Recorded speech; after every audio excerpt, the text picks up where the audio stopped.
अधम जाति में जड़मति वाड़ी, अधम ते अधम अधम ति नारी तिन महमई मति मंदावारी।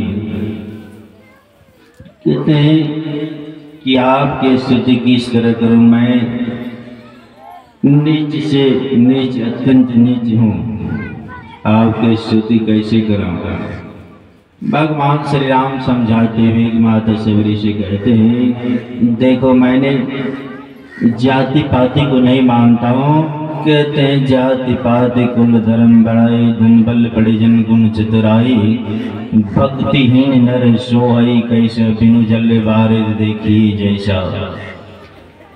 कहते हैं कि हमको जाति पाति और कुल धर्म का परपन नहीं चाहिए, इसको मैं नहीं मानता हूँ, मुझे केवल भक्ति ही प्यारा है। कहते हैं जिस मनुष्य में भक्ति नहीं है वह किस तरह शोभाहीन लगता है, जिस तरह बिना बादल आकाश में छाया हुआ है, लेकिन अगर बारिश नहीं होता है तो समझिए वह बादल किस काम का है। उसी तरह मनुष्य है, उसमें अगर सज्जनता नहीं है, भक्ति नहीं है, अपने जीवन को गुरु के चरणों में नहीं लगाया तो वह किस तरह है। इसलिए भगवान श्री राम आदेश करते हैं माता सबरी से, हे सबरी तू सुन कह रघुपति सुन भावनी बाता, मानव मैं एक भक्ति करना था। मैं एक भक्ति को मानता हूँ, मैं तुझसे 9 प्रकार की भक्ति बतलाता हूँ। तो प्रथम जब हम लोग भक्ति करने के लिए चाहते हैं तो भगवान श्री राम ने कहा, प्रथम भक्ति चिंतन कर संगा, दूसरी रति मम कथा प्रसंगा। कहते हैं प्रथम भक्ति है तो संत सदगुरु का शरण। जब इस भक्ति को हम लोग संत सदगुरु के शरण में चले गए, समझिए कि हम लोगों का उद्धार है।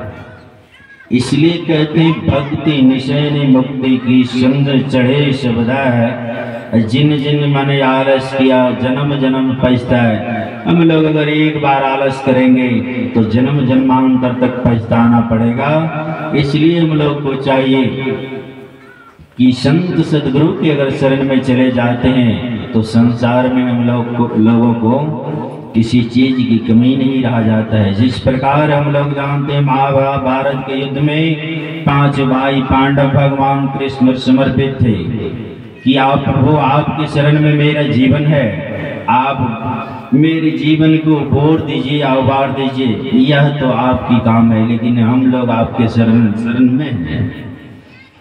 इसलिए महाभारत के युद्ध में भगवान श्री राम नहीं भगवान श्री कृष्ण एक बार 5 भाई पांडव मनहूस करके बैठे थे। वहां भगवान श्री कृष्ण आते हैं, 5 भाई पांडव के सामने माता द्रौपदी भी थी। उनसे माता द्रौपदी से भगवान कृष्ण कहते हैं, 5 भाई इतना मनहूस बैठा है, क्यों बैठा है, क्या कारण है। कहते देखिए भैया, कल तो भीष्म पितामह युद्ध भूमि में प्रतिज्ञा किए हैं कि कल जो भी हो जाए 5 भाई पांडव को मैं अवश्य इस 5 बाण से मारूंगा। तो इस पर भगवान श्री कृष्ण कहते हैं कि अगर भीष्म पितामह प्रतिज्ञा करे और कोई कहे कि इसको नहीं पूरा कर सकेगा, बात मानने योग्य नहीं है, क्योंकि भीष्म पितामह तो इच्छा मृत्यु को प्राप्त किए हैं, इसलिए उनका वचन अवश्य पूरा हो सकता है। माता द्रौपदी कहते भैया किसी भी तरह से आप इसको बचा दीजिए, हम लोगों को, मेरा पति है, अगर यह मारा जाएगा तो आपका क्या मर्यादा रहेगा। भगवान श्री कृष्ण क्या करते हैं, माता द्रौपदी को अपने साथ ले करके जाते हैं कहाँ, तो जहाँ भीष्म पितामह रात्रि काल में ध्यान करते थे, वहाँ ले जा करके अपने तो बाहर में खड़े होते हैं और माता द्रौपदी को सिखा करके भेज देते अंदर की जाओ, जहाँ भीष्म पितामह ध्यानस्थ है वहाँ जा करके उनके चरणों में सिर झुका करके रोना, और अगर भीष्म पितामह को दया आ जाए कहीं तो आशीर्वाद कर देगा तो आपका पति अवश्य बच जाएगा। तो कहते हैं खुद ही बाहर खड़े भीतर भेजा पंचाली को, अतिवर बाबा के चरणों में जाकर अपना मस्तक धर दो।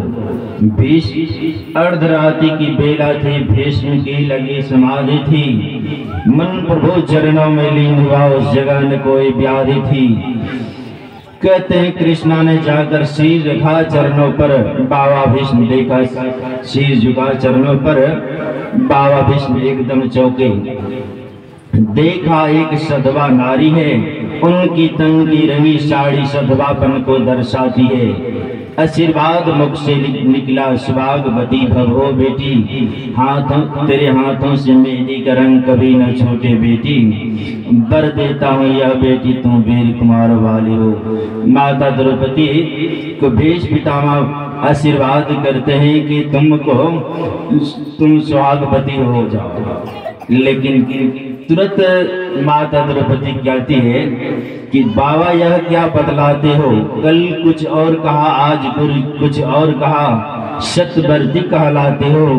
मेरे 5 पतियों में से यदि एक भी मारा जाएगा, क्या बाबा तेरा आशीर्वाद झूठा नहीं कहलाएगा। इतना सुनते ही मां भीष्म पितामह का जो ध्यान थे तो बेहोश दुर्दशा में थे भीष्म पितामह, लेकिन होश आ गया, ये है कौन, इसको आशीर्वाद कर दिए। वो समय ज्ञान हुआ कि लगता है माता द्रौपदी है। तो कहते हैं द्रौपदी कहती है मेरी हाथों की मेहंदी रहने दो, साड़ी का रंग उड़ाओ ना, सिंदूर जो मेरे माथे के है पान से उसे मिटाओ ना। अब होश आया पितामह को, हाथों से माला छूट गई, प्रभु चरणों में लगी हुई चितचोर समाधि टूट गई।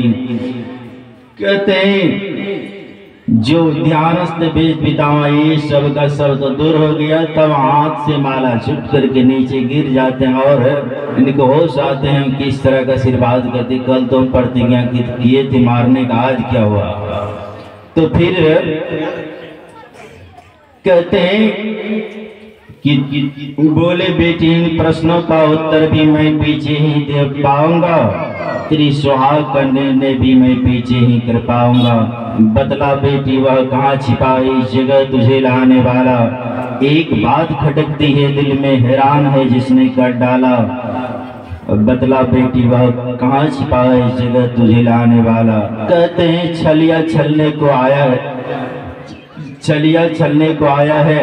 कहते हैं कि बूढ़े होने को आया है, अब भी नहीं चोरी गई, नीत नहीं नीतियां चलती, तुझसे चोरी मुझसे चोरी। भगवान कृष्ण के लिए बाबा भीष्म कहते हैं अब तो बूढ़ा होने के लिए चल दिया है, लेकिन अब भी बाल्यपन का काम नहीं गया है इनका, अभी चोरी करता है। लगता है उनके मन में खटक गया कि भगवान कृष्ण है। और भीष्म पितामह कहते हैं पुत्री तुमने मेरे कुल को इतना पवित्र कर डाला है, पारा तेरा देता होगा, भीष्म रचाने वाला है। उठकर देखा बाबा जो तो दौड़ी का दृश्य निराला था, पीतंबर का घूंघट डाले वहां खड़ा बांसुरी वाला था। भीष्म पितामह देखते हैं जैसे भगवान कृष्ण क्या करते हैं, घूंघट डाल के बैठ खड़ा है, और उनको इसलिए कि हमको भीष्म पितामह पहचान नहीं सके। भगवान कृष्ण सोचे जब पहचान ही लिए हैं तो तब जाकर के कुछ नमस्कार कर ही लेना चाहिए। कहते हैं चरणों से जाकर लिपट गया, छलिया छलने को आया है, भक्तों की रक्षा करने को दासी का भेष बनाया है। कहते हैं द्रौपदी की जुता थे पीताम्बर के कोने में, पूर्व में करुणा का भार लिए लगे पितामह रोने में। भीष्म पितामह जब इस तरह का दशा देख ली कि इनके ऊपर भगवान कृष्ण का नजर है और इनका चलाने वाला भगवान कृष्ण ही है, तब भीष्म पितामह कहते हैं हे द्रौपदी सदा मेरी बेटी, जब जाओ अब विजय तुम्हारी है, पतियों का बाल लताका होगा जब रक्षक कृष्ण मुरारी है। सज्जनों जब रक्षा करने वाले परमात्मा है, संत सदगुरु हैं, तो कोई रोकने वाला नहीं है। इसलिए कहते हैं जिंदगी की डोर सोप हाथ दीनानाथ के, महलों में राखी चाहे झोपड़ी में बाज दे। कहते हैं धन्यवाद धन्यवाद निरावाद कहिए, चाहिए भी